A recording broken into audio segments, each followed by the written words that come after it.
할렐루야. 하나님의 말씀은 갈라디아서 1장 11절 12절 말씀입니다. 같이 두 절 말씀 읽도록 하겠습니다. 시작. 형제들아, 내가 너희에게 알게 하노니 내가 전한 복음은 사람의 뜻을 따라 된 것이 아니니라. 이는 내가 사람에게서 받은 것도 아니요 배운 것도 아니요 오직 예수 그리스도의 계시로 말미암은 것이라. 오늘 말씀의 제목은 예수 그리스도의 계시 세 번째 시간이고요. 부제로 천사도 흠모하는 복음이라는 제목으로 말씀을 나누도록 하겠습니다. 옆 사람과 인사할까요? 귀하십니다. 귀하십니다. 감사합니다. 갈라디아서 여섯 번째 시간입니다. 바울은 자신이 받은 복음은 사람의 뜻을 따라 된 것도 아니고 사람에게서 받은 것도 아니고 배운 것도 아니라고 말을 합니다. 복음은 하나님의 아들에 대한 이야기예요. 그런데 이 아들에 대한 이야기는 아무나 들을 수 없고 오직 허락된 자들에게만 들려지는 이야기가 됩니다. 복음은 하나님 나라의 비밀이라고 말씀드렸습니다. 그렇기 때문에 땅에 있는 사람의 지식으로는 그 원인도 모르고 풀 수도 없고 알 수 없는 하늘의 이야기라는 것입니다. 사도 바울의 사역은 전도를 하고 선교를 하고 교회를 개척한 것이 아니라 아들만 증거하고 아들만 전한 것입니다.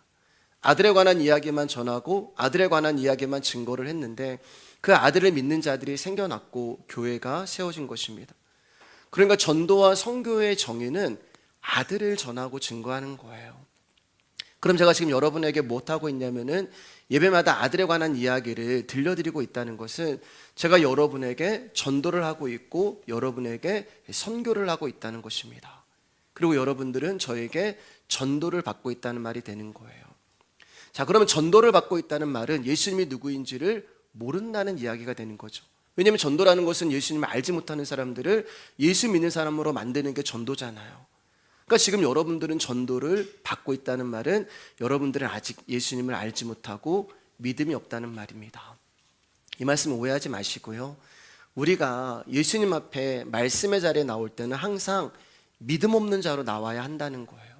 그리고 예수님을 모르는 자로 나와야 한다는 것입니다. 우리가 말씀을 듣는다는 것은 그분의 말씀이 우리를 전도하여 하나님 나라의 백성으로 만들어 가신다는 거예요. 복음은 여러분 일회용이 아닙니다.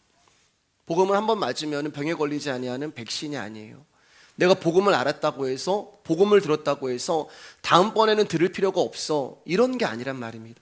내가 예수를 안다고 해서 또 예수님 이야기를 들을 필요가 없어 이런 것이 아니란 말입니다. 어떤 분들은 계속해서 들려지는 복음에 식상해하며 이렇게 말씀합니다. 또 예수님 이야기야? 또 같은 이야기야? 아니 도대체 갈라디아서 1장 11절 12절 가지고 몇 줄을 우려먹는 거야. 도대체 예수 그리스도의 계시라는 제목으로 몇 줄을 우려먹는 거야. 좀 색다른 거 없나? 다른 거 없나? 이처럼 우리의 죄의 본성은 끊임없이 새로운 것을 찾습니다. 그러나 여러분이 모태신앙이든 30년을 예수 믿었든 40년을 예수 믿었든 상관없이 여러분과 저는 오늘도 전도를 받아야 되고 복음을 들어야 할 사람들입니다. 설교는 우리들이 인생을 살아가는데 부족한 부분을 보충해주고 조언해주는 것이 아니라 설교는 오직 예수 그리스도만 증거하고 전하는 것이 설교가 되는 거예요. 그래서 바울이 하나님의 아들만 전하고 증거한 것처럼 설교는 오직 아들에 관한 이야기가 전부가 되어야 하는 것입니다. 그리고 여러분 안에 이 말씀이 믿어지게 하시는 것도 아들이 하실 것이고 늘 듣던 식상한 복음이 날마다 새롭게 들리는 것도 아들이 하시는 일입니다. 그래서 비워진 모습으로 오셔야 된다는 거예요. 어제의 나로 이 자리에 오시면 안 되고요. 지난주의 나로 이 자리에 오시는 것이 아니라 날마다 주님 앞에 나왔을 때는 내가 전도를 받아야 하는 비워진 모습으로 이 자리에 나와서 그분의 말씀으로 전도를 받고 도전을 받아 십자가에 죽으신 예수 그리스도가 진짜 하나님의 아들이다라는 고백만 말씀의 결과로 남을 수 있어야 하는 것입니다. 예수 그리스도에 계시는 우리가 원인도 모르고 우리 힘으로 풀 수 없는 하나님의 뜻을 말하는 것입니다. 그래서 지난주에 이것을 신비라고 말씀을 드렸어요. 신비는 사람이 알 수 없는 비밀을 말합니다. 비밀은 감추어져 있고 숨겨져 있는 것을 말하는 것이죠. 비밀은 그 비밀을 준 사람과 받은 사람만 아는 거예요. 그 비밀을 서로 공유한다는 것은 굉장히 친근하고 친밀감이 깊은 사이라는 것을 이야기하는 것입니다. 근데 저와 여러분들이 이 비밀을 받은 자가 되었단 말이에요. 여러분 놀랍지 않습니까? 주님과 우리가 이 관계가 사랑하는 관계가 된 거예요. 주님의 비밀을 우리가 공유한다는 것은 그분과 친근하고 그분과 친밀함을 갖는 관계가 되었다는 것입니다. 천사도 알지 못했던 이 복음을, 하나님과 예수님만이 공유하는 이 복음을 저와 여러분이 알게 된 거예요. 그런데 여러분, 우리는 이 복음을 알게 된 것에 있어서 한 것이 아무것도 없단 말입니다. 우리가 노력해서 깨달아진 것도 아니고 애씀으로 믿어진 것도 아니고 우리 스스로가 무엇을 해서 이 복음을 알게 된 것이 아니라 하나님이 우리를 찾아오셨기 때문에 저와 여러분들이 이 복음을 소유한 자가 된 거예요. 요한복음 4장 14절입니다. 시작. 내가 주는 물을 마시는 자는 영원히 목마르지 아니하리니 내가 주는 물은 그 속에서 영생하도록 솟아나는 샘물이 되리라. 여러분, 우리가 영원히 목마르지 아니하는 생수를 얻을 수 있는 방법은 영원한 생수의 근원이 내 안에 들어와 사시는 방법밖에 없어요. 내가 영원히 목마르지 않을 수 있는 방법은 그 생수의 근원이 나와 함께 있으면 우리는 영원히 목마르지 않는 것입니다. 그래서 여기 보면은 그 속에서라고 말씀하는 거예요. 우리 안에서 생수의 근원 되시는 예수님이 들어오셔서 우리와 함께 사시고 우리에게 말씀하는 것입니다. 그러니까 예수라는 말씀이 내 속으로 들어오시면서 하나님을 향한 나의 방향성이 점점 깊어지며 그분과 점점 가까워지다가 어느 순간 그분과 연합이 되는 거예요. 이렇게 하나님은 당신과 예수님의 그 태초의 신비한 관계로 저와 여러분들을 초대하시고자 당신의 아들을 우리 가운데 보내주신 것입니다. 여러분, 이런 하나님의 섭리와 경륜을 어떻게 사람의 지식으로 알 수가 있겠어요? 그래서 비밀이고 복음은 신비가 되는 것입니다. 요한복음 14장 10절입니다. 시작. 내가 아버지 안에 거하고 아버지는 내 안에 계신 것을 내가 믿지 아니하느냐. 내가 너희에게 이르는 말은 스스로 하는 것이 아니라 아버지께서 내 안에 계셔서 그의 일을 하시는 것이라. 아버지와 아들의 관계는 친밀함을 뛰어넘는 관계예요. 단순히 공간적으로 옆에 계신 것이 아니라 같은 곳을 바라보고 있다는 것입니다. 말씀은 하나님 안에 계시지만 하나님이 바라보시고 원하시는 뜻을 향하여 존재하고 계시는 거예요. 그런데 하나님이 이러한 관계를 우리에게도 맺기 원하시는 것입니다. 그래서 우리 가운데 복음을 알려주시고 복음을 들려주시는 거예요. 야, 이거 비밀인데 너한테만 알려주는 거야. 나는 이 복음이 믿어지는데 다른 사람은 이 복음이 안 믿어지는 이유가 왠지 아세요? 하나님이 나에게만 이 비밀을 주셨기 때문에 그래요. 예수님이 하나님의 아들이야. 뻥치고 있네. 근데 거짓말이라고 하는 그 말들이 나는 믿어지는 거야. 왜요? 야, 이거 비밀인데 내가 너한테만 주는 거야. 나한테만 그 비밀을 주기 때문에 복음이 믿어지는 것입니다. 이 복음의 계시를 통하여 저와 여러분들을 아버지와 아들만이 누리는 그 사랑의 관계로 초대해서 우리를 하나님의 아들, 하나님의 딸이라 말씀하는 거예요. 그래서 바울이 내가 받은 복음은, 내가 너희 가운데 전하는 복음은 사람의 지식으로 사람에게 받은 것도 사람에게 배운 것도 아니야. 이것은 하나님이 나에게 비밀로 주신 계시가 되는 거야. 이렇게 말씀하는 거예요. 로마서 1장 20절입니다. 시작. 창세로부터 그의 보이지 아니하는 것들 곧 그의 영원하신 능력과 신성이 그가 만드신 만물에 분명히 보여 알려졌나니 그러므로 그들이 핑계하지 못할지니라. 우리가 지난주 월요일 날 그 성도님들하고 같이 아침고요 수목원을 갔잖아요. 내가 아침고요 수목원을 가면서 가장 많이 들었던 말이 우리 민욱 전사님이 우리 지연이한테 꽃을 보여주면서 지연아, 이게 일반 계시야. 나무를 보여. 지연아, 이게 일반 계시야. 너 여기를 보면서 하나님의 살아계심을 봐야 돼. 이게 일반 계시야. 계속 그렇게 얘기하는 거. 예. 이제 신대원 1학년이에요. 네. 일반적인 계시를 말하는 거예요. 창세로부터 그의 보이지 아니하는 것들, 그의 영원하신 능력과 신성이 그가 만드신 꽃에, 그가 만드신 나무에, 그가 만드신 풀에, 그가 만드신 만물에 깃들어 있다. 그런데 너희들은 그것을 보면서 하나님을 부인하지 못할 거야. 이 일반 계시가 되는 거거든요. 근데 피조물들이 하나님을 알아보지 못하는 거예요. 하나님의 만물 가운데 자신을 드러내셨음에도 불구하고 바다를 통하여서, 하늘을 통하여서, 이 사계절이 운행하는 것을 통하여서 어떻게 이런 일이 신기하다, 이걸 누가 만들었지? 그렇게 하나님은 모든 만물 가운데 자신을 드러냈는데 피조물들이 하나님을 알아보지 못하는 거라서 하나님을 보지 못하는 거예요. 그래서 하나님이 다른 한 방법을 쓰시는데 그것은 한 민족을 택하시고 말씀으로 당신을 계시하는 것이었습니다. 그렇게 택해진 백성이 아브라함과 그의 후손이 이스라엘이 되는 거예요. 오랜 시간 동안 하나님은 이스라엘에게 선지자를 통하여서 율법을 통하여서 당신을 계시하고 나타나셨습니다. 선지자와 율법이 하는 일은 말씀을 증거하는 거예요. 그런데 이스라엘 역시 죄로 인해 하나님의 말씀을 이해하지도 못하고 받아들이지도 못했습니다. 그래서 하나님이 마지막 방법을 쓰시는데 그것은 바로 당신의 아들에게 인간의 몸을 입혀서 이 땅에 보내시는 거예요. 그러니까 예수님은 하나님을 계시하기 위해 이 땅에 오신 하나님 자체가 되는 것입니다. 그 하나님을 로고스라고 이야기하죠. 말씀이라고 하는 것입니다. 그렇기 때문에 말씀이 예수님이 되시는 거예요. 말씀이 예수님이 되시고 말씀이 계시가 되시고 말씀이 복음이 되는 것입니다. 요한복음 1장 1절입니다. 태초에 말씀이 계시니라. 이 말씀이 하나님과 함께 계셨으니 이 말씀은 곧 하나님이시니라. 여러분 창세기를 보면 하나님이 이 세상을 창조하실 때 이르시되 말씀하시되거든요. 하나님이 이르시되 말씀하시되요. 그러니까 하나님 안에 있는 예수 그리스도가 이 세상을 창조하셨다는 말이에요. 그래서 태초에 말씀이 계시니라. 예수님은 이렇게 창세전에 당신이 택하신 당신의 백성들을 찾아가시고 부르셔서 그들을 당신의 제자로 만드셨습니다. 공생의 기간 동안 예수님은 제자들과 3년 반을 동고동록하면서 말씀으로 당신이 누구인가를 계시하셨어요. 그런데 제자들이 예수 그리스도를 알지 못합니다. 예수님은 계속 말씀으로 내가 하나님의 아들이야 라고 말씀하셨음에도 불구하고 제자들이 이 계시를 깨닫지 못해요. 예수님이 누구이신가를 알지 못하는 것입니다. 심지어 어떤 제자는 예수님을 향하여서 하나님 아버지를 보여달라는 요구까지 합니다. 요한복음 14장 9절입니다. 시작. 예수께서 이르시되 빌립아 내가 이렇게 오래 너희와 함께 있을 때 내가 나를 알지 못하느냐. 나를 본 자는 아버지를 보았거늘 어찌하여 아버지를 보이라 하느냐. 그 제자가 빌립이었습니다. 예수님이 빌립의 이름을 불러가면서 참고로 예수님이 누군가의 이름을 부르는 것은 흔치 않거든요.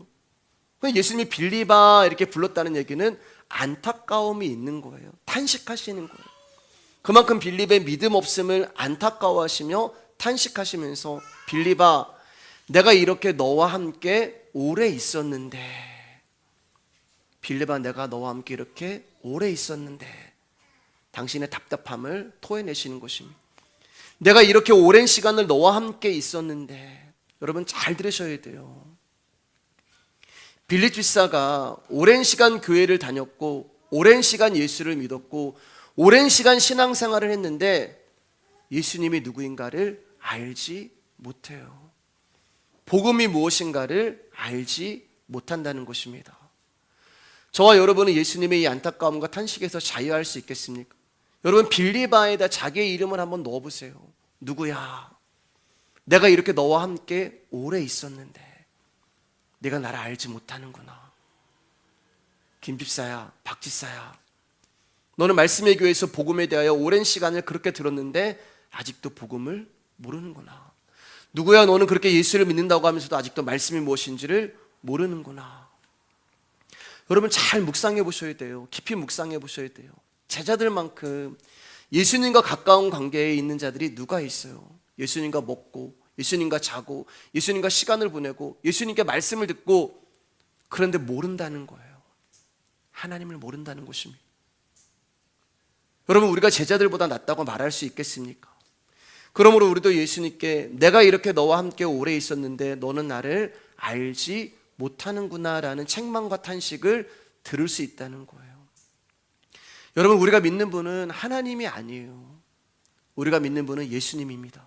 여러분 제 말 오해하시면 안 되고요. 하나님을 믿지 말라는 것이 아니라 예수 그리스도가 누구인지 알지 못하면 하나님이 누구인지를 알지 못하는 거예요. 그래서 예수님이 빌립에게 분명하게 나를 본 자는 아버지를 보았다라고 말씀하는 것입니다.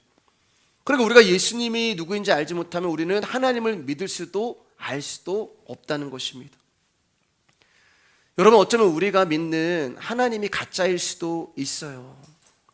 오랜 세월을 교회에 출입하면서 학습해온 지식과 세상적인 사고방식에 의해서 여러분의 지식으로 형성된 하나님일 수 있습니다. 그 증거가 뭐냐? 헌금 많이 하면 하나님이 복을 준다. 봉사를 많이 하면 하늘에서 상이 크다. 열심히 기도하면 네가 원하는 것은 하나님이 다 응답하신다. 예수님 믿으면 소원 성취하고 만사형통한다. 그런 예수 그리스도는 없습니다. 그러니까 우리는 예수님을 보고 하나님을 아는 것이 아니라 우리는 교회 나와서 금송아지를 보면서 하나님을 배우고 있는 거예요.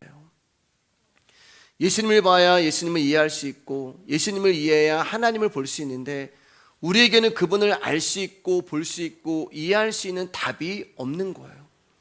그래서 예수님이 우리 안으로 오신 것입니다. 영으로 오신 거예요. 그리고 우리 안에 거쳐 집을 삼으신 것입니다.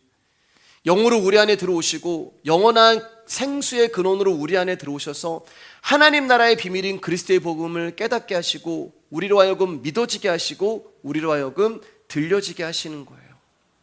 그분이 이렇게 영으로 우리를 거쳐 삼아 우리와 함께 하지 않으면 우리는 도저히 하나님을 알 수 없는 자들이란 말입니다. 누가복음 2장 44절 45절입니다. 시작. 또 이르시되 내가 너희와 함께 있을 때 너희에게 말한 바 곧 모세의 율법과 선지자의 글과 시편의 나를 가리켜 기록된 모든 것이 이루어져야 하리라 한 말이 이것이라 하시고 이에 그들의 마음을 열어 성경을 깨닫게 하시고.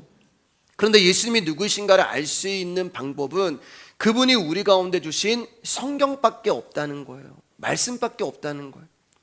오직 성경을 통하여 예수님을 볼 수 있는 것입니다.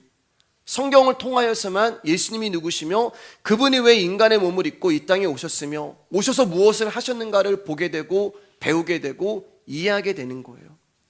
그래서 말씀 자체이신 그분이 우리를 선택하시고 또 찾아오셔서 말씀으로 생명으로 영으로 우리 안에서 이 말씀이 들려지게 하시는 것입니다. 제자들은 직접 눈으로 예수님을 보았음에도 불구하고 예수님이 누구인지 알지 못했어요. 그런데 여러분, 우리는 예수님이 직접 눈으로 보지 못했음에도 불구하고 우리 안에 찾아오신 그분의 영으로 육신으로 오신 예수님은 못 봤지만 2000년 전에 육신을 입고 계시는 예수 그리스도가 믿어진단 말입니다. 이게 엄청난 일이에요, 여러분. 저는 여러분들이 정말 놀라지 않는 것이 정말 놀라운데, 여러분, 제자들은 예수님을 눈으로 보면서도 못 믿었는데 우리는 그 예수님이 믿어진단 말이에요. 이게 사도 바울이 말하는 계시고 그리스도의 비밀이 되는 것입니다. 여러분들이 계속 놀라지 않아서 제가 정말 놀라운 이야기를 해드릴게요. 여러분이 계시의 복음이 우리에게 들려진다는 것이 얼마나 놀라운 일이고 대단한 일이냐 하면은 천사도 이 복음을 알지 못했다는 거예요. 무슨 말이냐? 하나님은 천사에게도 이 복음의 비밀을 숨기시고 우리에게만 알려주셨다는 것입니다. 그렇기 때문에 저와 여러분들이 복음을 알게 되고 듣게 되고 소유하게 되었다는 것은 엄청난 축복이 되는 거예요. 이제 천사도 몰랐던 복음에 대하여서 다시 제가 성경 전체를 짧게 살펴보면서 이제 말씀을 정리해 나가도록 하겠습니다. 베드로전서 1장 12절입니다. 시작. 이 섬긴 바가 자기를 위한 것이 아니요 너희를 위한 것임이 계시로 알게 되었으니 이것은 하늘로부터 보내신 성령을 힘입어 복음을 전하는 자들로 이제 너희에게 알린 것이요 천사들도 살펴보기를 원하는 것이라. 쉬운 말로 하나님이 우리 가운데 계시를 주셨는데 이 계시가 무엇인지 천사가 알지 못했다는 거예요. 도대체 하나님이 계시라는 것을 사람들에게 주셨는데 그 계시가 뭐야? 그래서 천사들도 지금 살펴보기를 원한다라고 이야기를 합니다. 여기에 살펴보기를 원한다라고 하는 말의 뜻은 몸을 구부리고 보다라는 뜻이에요. 어떤 뜻이냐면 궁금함이 있을 때 도대체 하나님이 인간들에게 하는 저 계시가 뭐야? 이게 궁금하고 그것을 알고 싶어서 마음 졸이면서 숨 죽이시면서 그 계시가 뭐야? 이게 바로 살펴보기를 원한다는 거예요. 누가요? 천사가요. 지금 천사들도 엄청 궁금한 거예요, 이 복음에 대해서. 그래서 이 비밀을 알고 싶어서, 복음의 비밀을 알고 싶어서 몸을 구부리고 이제 보고 있는 거예요. 그 비밀이 계시라는 것입니다. 그런데 하나님이 이 계시를 천사들에게도 숨기셨단 말이에요. 그러니까 하나님이 알려주시지 않으시면 여러분, 천사도 알지 못해요. 천사들도 하나님이 복음을 들려주시지 않으시면 천사들도 이 복음을 듣지 못해요. 근데 그 복음을 우리 가운데는 알려주시고 들려주신단 말입니다. 도대체 그 비밀이 무엇인지, 그 계시가 무엇인지 천사들이 살펴보기를 원하는 것입니다. 하나님이 온 우주와 이 세상을 창조하실 때 천사들은 옆에서 하나님의 솜씨를 보면서 그분의 지혜와 능력에 감탄을 했습니다. 이 세상을 창조하시고 태양을 만드시고 달을 만드시고 별들을 만드시고 그 하나하나를 정말 조화롭게 조목조목 어쩌면 이렇게 실수와 실패가 없듯이 딱 맞추어 만들어 버리시는 하나님의 솜씨, 이 땅에 나무를 만드시고 바다를 만드시고 하늘을 만드시고 수많은 꽃들과 새들과 동물들을 만드시고 눈이 오게 하시고 비가 오게 하시고 바람이 불게 하시고 봄과 여름과 가을과 겨울이라는 계절을 만드시고 이 모든 것이 하나님 안에 있는 말씀이신 예수 그리스도로 이 세상을 창조하실 때 천사들은 옆에서 와, 하나님 대단하시다, 어떻게 이런 엄청난 일들을 하실 수 있을까라면서 하나님 정말 최고입니다, 하나님만 이렇게 하실 수 있습니다라고 환호를 보냈어요. 어느 날 하나님이 에덴 동산을 만드셨습니다. 그리고 거기에 선과 악을 알게 하는 나무를 만드시고 아담과 하와라는 사람도 만드셨어요. 그리고 그 사람들에게 너 이 나무의 열매를 먹지 말라는 말씀을 주셨습니다. 그런데 사람들이 그 말씀을 지키지 못하는 죄를 짓고 열매를 먹어버렸습니다. 그리고 그 죄로 인하여서 하나님은 인간을 에덴 동산에서 쫓아내시고 사망이라는 죽음을 그들 가운데 주셨어요. 천사가 보고 있습니다. 이제 사람들은 끝이구나, 하나님 사람 만들었는데 사람들이 저렇게 죽는구나라고 생각을 했습니다. 근데 천사들이 뭐라고요? 하나님의 계시를 알지 못한단 말입니다. 그렇게 죽음으로 끝날 줄 알았던 사람들에게 하나님이 또 다른 생명을 주시는데 아벨이라는 생명을 주십니다. 천사들은 옆에서 그 모습을 보면서 아니 하나님은 왜 인간을 끝내지 않고 또 다른 생명을 주시는 거야? 의아했을 거예요. 근데 가인에 의해서 그 아벨이 죽습니다. 아니 하나님은 왜 아벨을 또 태어나게 하시고 저렇게 죽게 만드셔? 근데 그 아벨을 통하여서 셋이라는 생명을 다시 허락하시죠. 천사들은 하나님 도대체 무슨 생각을 하고 계시고 이렇게 일을 진행하시는지 알지 못했어요. 셋이 태어나고 셋의 후손 중에 노아라는 사람을 택하십니다. 그리고 노아와 그의 식구들 8명만 하나님이 구원하시고 홍수로 이 세상을 쓸어버리십니다. 여러분, 우리가 수요일날 봤지만 노아와 그의 가족들이 의로워서 그런 것이 아니라 그러나 노아는 여호와께 은혜를 입었더라, 하나님이 노아를 긍휼히 여겨주셨기 때문에 노아가 구원을 받은 거예요. 그들 역시 홍수로 죽은 이들과 별반 다름없이 멸망과 심판을 당해야 하는 자들이었는데 하나님이 그들을 긍휼히 여겨주셔서 구원을 시킨 거란 말입니다. 아니 하나님이 왜 노아를 긍휼히 여기시지? 아니 노아나 노아의 가족들이나 저 홍수로 심판당한 저들과 별 볼 일 없는, 별다를 없는 그런 죄인들이고 악한 자들인데 왜 그들을 살리시고 방주에 태워서 그들을 구원하실까? 하나님 도대체 무슨 생각을 하시는 걸까? 왜 이런 일을 하실까? 세월이 지났습니다. 하나님은 어느 날 갈대우르에서 우상이나 섬기고 있는 한 남자를 찾아가셨습니다. 그 이름은 아브라함이었어요. 그리고 그의 아내 이름은 사레였습니다. 얼마나 이 아브라함의 가정이 우상으로 충만한 가정이었냐면은 아브라함이 섬기고 있는 신이 사레였어요. 사레.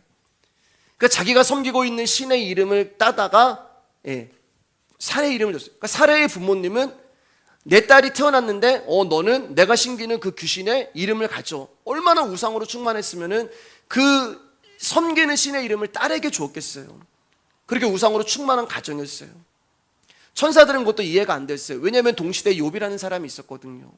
여러분, 욥이라고 하는 사람은 성경이 인정하는 의인이었잖아요.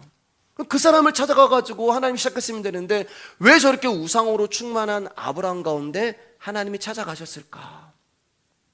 하나님께 관심도 없고 하나님을 찾지도 않고 하나님이 누구인지도 모르고 하나님이 어떤 분인가 존재 자체도 모르는 왜 아브라함을 찾아가셨을까? 이해가 안 됐습니다. 하나님이 아브라함을 데리고 가나안으로 끌고 가십니다. 그 중에 아내를 2번이나 팔아먹고 자기의 불순종에서 이스마엘을 낳고 그러한 아브라함을 하나님 끝까지 포기하지 않고 끌고 가십니다. 여러분, 천사들은 옆에서 보면서 아니 나 같으면 저런 사람 포기할 텐데, 아니 지금 하나님 쪽에 믿음 없는 사람, 불순종하는 저 사람을 데리고 무엇을 하려고 하는 걸까? 그렇게 그가 100세가 될 때까지 하나님은 그들에게 자식을 주시지 않고 또 100세에는 아들을 주시더니 또 그 아들을 죽이라고 이야기합니다. 그리고 또 어린 양 한 마리를 준비시켜 그를 또 살려내요. 장난하는 것도 아니고. 도대체 하나님은 왜 이런 짓을 하실까? 왜 이런 일을 하실까? 무슨 꿍꿍이실까? 무슨 생각을 가지고 계실까? 천사들은 알지 못했단 말이에요. 하나님 어느 날 사기꾼 야곱을 택하시고 그 야비한 그의 삶을 아시고 보시면서도 그를 구원하십니다. 그것도 이해가 안 됐어요. 에서를 택하시지. 정말 효도고 효자하고 그 에서를 택했으면 하나님 이런 속상함도 없을 텐데 왜 야곱을 택하신 걸까? 어느 날은 요셉이라는 청년을 애굽으로 보내시고 감옥으로 보내시고 죽도록 고생하게 만드시고 또 그의 형제들과 가족들을 애굽으로 보내시고 400년 동안 노예로 갑자기 또 살게 하시고 잘 살게 하다가 또 노예로 살게 하시고 이제 천사들은 하나님이 도대체 무슨 일을 하는지 감이 잡히지 않았어요. 어느 날은 모세라는 사람을 택하십니다. 그 아까운 청춘을 미디안 광야에서 다 보내게 하세요. 그리고 죽음을 앞에 둔 모세의 고백대로 70이요 80이요라고 하는 그 나이 많은 할아버지를 그때 하나님이 쓰십니다. 아니 모세가 이제 죽을 텐데 하나님이 왜 저런 모세를 사용하실까? 모세를 죽이지 아니하시고 죽었어야 하는 모세를 하나님 죽이지 아니하시고 그를 데리고서 이스라엘을 가나안으로 끌어내십니다. 그 길에 홍해를 건너게 하시고 만나와 메추라기를 만나게 하시고 생수가 나게 하시고 구름기둥과 불기둥을 그들에게 보여주시면서 그들을 끌고 가십니다. 그런데 하나님은 모세에게 죽도록 고생시키면서 야 너는 여기까지야, 너는 가나안에 못 들어와. 이런 하나님이 이해가 되지 않는 거예요. 이건 또 뭐야? 죽도록 고생시키면서 가나안까지 모세가 이스라엘 백성을 끌고 왔는데 왜 모세는 못 들어가게 하셔? 하나님 모세들을 위해서 여호수아를 세웠습니다. 그리고 여호수아를 통해서 이스라엘 백성들을 가나안에 집어넣으셨어요. 이게 하나님의 뜻이었구나. 하나님의 계획이었구나. 하나님은 이스라엘 백성들을, 하나님은 당신의 뜻을 이제 가나안에 이스라엘 백성들을 집어넣으셔서 거기서 잘 먹고 잘 살게 하려고 하나님 지금까지 이렇게 끌고 오셨구나. 이게 하나님의 계획이었고 이게 하나님의 계시였구나 라고 생각을 했었습니다. 근데 하나님 일은 거기서 끝나지 않은 것이죠. 왜냐하면 이스라엘 백성들이 하나님의 경고에도 불구하고 계속해서 죄를 짓습니다. 하나님은 그들에게 수많은 선지자를 보내시고 당신의 마음을 전달해요. 사람들이 회개하지 않습니다. 근데도 하나님은 그 사람들을 포기하지 않아요. 하나님은 그 사람들을 놓지 않습니다. 천사들은 옆에서 화가 났어요. 도대체 저 사람들이 뭐가 귀하다고, 저렇게 하나님 말씀에 불순종하고 하나님의 은혜를 잊어버리고 하나님의 긍휼을 포기하고, 아니 저런 인간들이 뭐가 귀하다고 하나님 저렇게 포기하지 않으실까? 그냥 심판하시고 다 지옥 보내버리면 되지.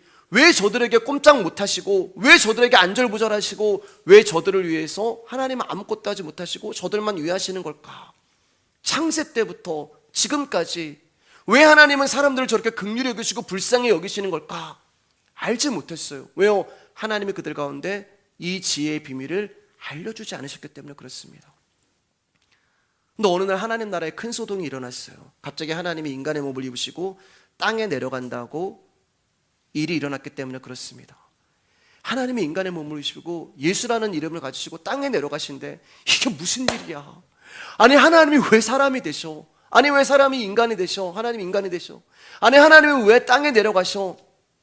천사들은 이제 하나님이 하시려고 하는 그 일에 납득도 되지 않고 이해를 하려고 해도 이해가 되지 않아서 이제는 포기를 해버렸습니다. 그냥 이제 볼 수밖에 없는 거예요. 하나님의 명령에 따라 할 수 없이 예수님이 이 땅에 오셨을 때 지극히 높은 곳에서는 하나님께 영광이요 땅에서는 평화라며 인간의 대신 하나님을 탄생하고 축하하고 찬송했지만 천사들은 아직도 몰라요. 왜 내가 이 찬송을 해야 되는지 알지 못했습니다. 왜냐하면 천사들은 아직도 하나님이 사람의 몸을 입으시고 이 땅에 내려가신 이유를 알지 못했기 때문에 그래요. 더 이해할 수 없는 것은 왜 하나님이 짐승의 밥그릇에 태어나셔야 했고 가난한 목수의 아들로 태어나셔야 했고, 이건 도저히 있을 수 없는 일이야. 이 천지를 창조하신 하나님이 왕의 자녀로 태어나시는 것도 아니고 어떻게 저렇게 비천한 모습으로 태어날 수가 있어? 하나님의 아들로 이 땅에 오셔서 8일 만에 할례를 배우시고 말을 배우시고 목수일을 배우시고 글을 배우시고 배고프시고 무시당하시고 배신당하시고 쫓겨다니시고 도대체 왜 저러시는 거야? 그리고 심지어 인간들에 의하여 십자가에 못 박혀 달리게 되는 거예요. 천사들은 십자가에서 예수님이 하나님이 뭔가를 하겠지라고 기다렸는데 아무것도 하지 못하고 어떠한 능력도 권능도 사용하지 아니하시고 죽으신 거예요. 천사들은 도대체 하나님이 하시는 이 비밀의 계시가 무엇인지를 알 수가 없었습니다. 왜 그러셔? 이제 물어보지도 못해요. 아니 왜 저러시는 거예요? 라고 이제는 감히 말할 수도 없는 거예요. 왜냐하면 자신들의 지혜로는 도저히 알 수 없는 하나님의 계시이기 때문에 그렇습니다. 그 천사들이 할 수 있는 것은 그냥 보는 것밖에 없는 거예요. 근데 죽으신 예수님이 3일 만에 살아나셨고 다시 하늘로 올라가셨어요. 다른 한 가지가 있다면 예수님은 이제 육신을 가지신 하나님이 되신 것입니다. 그래서 편지하실 수 없고 무소부지하실 수가 없는 거예요. 왜냐하면 육신으로는 한계가 있잖아요. 그래서 하나님이 이제 다시 영으로 이 땅에 내려오시는 거예요. 그분이 성령님이 되는 거예요. 성부 하나님, 성자 예수님, 성령 하나님은 각각 다른 분이지만 서로 안에 연합과 일치로 존재하시는 한 분이신 하나님이에요. 그래서 성령 하나님 안에 예수님의 생명이 들어가 있는 것입니다. 그리고 그 성령 하나님이 저와 여러분들을 찾아오심으로 말미암아 예수의 생명이 교회라는 저와 여러분들을 만들어 내시는 거예요. 그리고 예수의 영이 찾아간 그 교회, 예수의 말씀이 찾아간 저와 여러분들이 변화되기 시작하는 것입니다. 하나님을 절대 알 수 없을 것 같았던 존재들, 배신하고 하나님의 은혜를 잊어버리고 하나님을 이용했던 죄인 중에 괴수와 같은 타락한 저와 여러분들이 이제는 하나님을 예배하고 하나님을 찬양하고 하나님을 알아보는 일들이 나타난 것입니다. 마치 다윗이 아둘람 굴에서 거기 신용불량자들, 거기 살인, 강간, 도둑질, 모든 세상의 악한 자들이 다 모여있는 그 아둘람 굴, 그 교회란 말이에요, 여러분. 무슨 희망이 있고 무슨 소망이 있어요. 근데 그 아둘람 굴에서 다윗이 말씀을 전할 때, 다윗이라고 하는 예수 그리스도의 말씀이 그를 통하여서 그 사람들 가운데 들어갈 때 그들이 변화되기 시작하는 거예요. 참고로 그 아둘람 굴에서 쓰여진 찬양이 내가 만민 중에라는 찬양이잖아요. 예. 그 아둘람 굴에서 쓰여진 찬양이 오주여 나의 마음이 주께로 정해졌으니 비파와 수금 들어라. 여러분, 제가 말씀드렸지만 아둘람 굴은 습기가 있단 말이에요. 습기가 차요. 습기가 찬데 나무는요 다 뒤틀려 버려요. 악기가 안 돼요. 비파를 어떻게 들어요? 다 뒤틀려지, 소리도 안 나는, 튜닝도 안 되는 것 같고 찬양하는 거. 내가 만민 중에 하늘 위에 주는 높이 들리며 굴에서 어떻게 하늘이 보여요. 근데 예수의 생명이 그 안에 들어가니까 그 굴을 넘어 계시는 하나님이 보이는 것입니다. 그런 일들이 이제 일어나기 시작하는 거예요. 그게 우리가 드리는 예배란 말입니다. 천사들이 깜짝 놀랍니다. 자기들이 얼마나 큰 죄인인지를 몰랐던 죄인들이 이제 하나님을 예배하고 하나님을 찬양하고 하나님께 돌아오는 일들이 일어나기 시작한 거예요. 그제서야 천사들이 하나님의 계시가 무엇인가를 알게 되는 거예요. 하나님께서 하나님의 아들 예수 그리스도를 땅에 보내셔서 사람들을 교회로 만드시고 건져내시기 위해 역사를 그렇게 운행하셨고 우주를 그렇게 경륜해 나가셨고 창세 때부터 지금까지 하나님이 그 작업을 해오셨구나.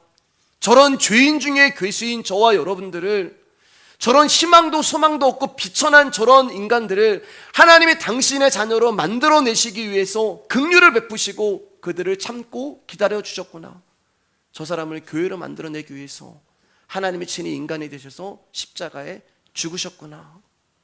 이 지혜를 천사들이 그제서야 알게 된 것입니다. 사랑의 하나님이시고 공의의 하나님이신 그분이 당신의 속성을 하나도 훼손하지 아니하시고 타락한 인간들을 건져내시는 방법은 십자가밖에 없다는 것을 천사들이 알게 된 거예요. 디모데전서 3장 16절입니다. 크게 시작. 그도다 경건의 비밀이요 그렇지 않다 하는 이는 없도다. 그는 육신으로 나타난 바 되시고 영으로 의롭다 하심을 받으시고 천사들에게 보이시고 만국에서 전파되시고 세상에서 믿음 바 되시고 영광 가운데 올려주시느니라. 이것을 깨달은 천사들이 크도다. 이 하나님의 엄청난 비밀, 이 하나님의 엄청난 계시, 사람에게서 배운 것도 아니고 사람에게서 받을 수도 없고 사람의 지식으로도 나올 수 없는 이 엄청난 하늘의 복음, 크도다. 경건의 비밀이요. 천사들도 몰랐던 이 복음이 여러분 우리는 한단 말이에요. 아직도 놀라지 않으시는군요. 네. 여러분, 우리가 얼마나 큰 은혜를 받은 자들입니까? 천사들에게 숨긴 이 복음을 하나님이 우리에게 알려주셨다는 말은 하나님에게 있어 우리라는 존재는 천사보다도 귀하고 귀한 존재라는 거예요. 놀라는 척이라도 좀 해보세요, 여러분. 사랑하는 여러분, 천사도 흠모하는 이 복음의 비밀을 가진 자가 바로 저와 여러분이 되는 것입니다. 그래서 천사들도 우리를 보고 있는 거예요. 도대체 구원받은 저들이 뭐가 대단하길래, 우리 구원받은 종수가 뭐가 저렇게 대단하길래, 우리 구원받은 강혁이가 뭐가 저렇게 대단하길래 하나님은 당신의 지혜를 자신들에게 감추시고 저 사람들에게만 알려주셨을까? 도대체 얼마나 존귀한 자들에게 하나님은 당신이 자신의 목숨을 버리시면서까지 저 사람들에게 긍휼을 베푸시는 걸까라는 부러움과 궁금증으로 인하여서 천사들이 우리를 보고 계시는 거예요. 근데 여러분, 천사들도 우리를 보고 계시는데, 이렇게 우리를 부러워하고 주목하고 있는데, 교회인 우리가 복음이신 예수님의 이야기, 십자가의 복음을 증거하는 삶, 하나님의 지혜와 비밀을 받은 은혜는 하나도 없고 세상 사람들이 하는 이야기, 돈 이야기, 정치 이야기, 힘 이야기, 살아가는 방법 이야기, 성공하는 길 이야기, 시기 다툼, 미움, 질투, 이런 것으로 교회가 가득 차 있다면 여러분, 천사들이 보면서 얼마나 콧방귀 뀌겠어요. 아유, 저것들 봐라.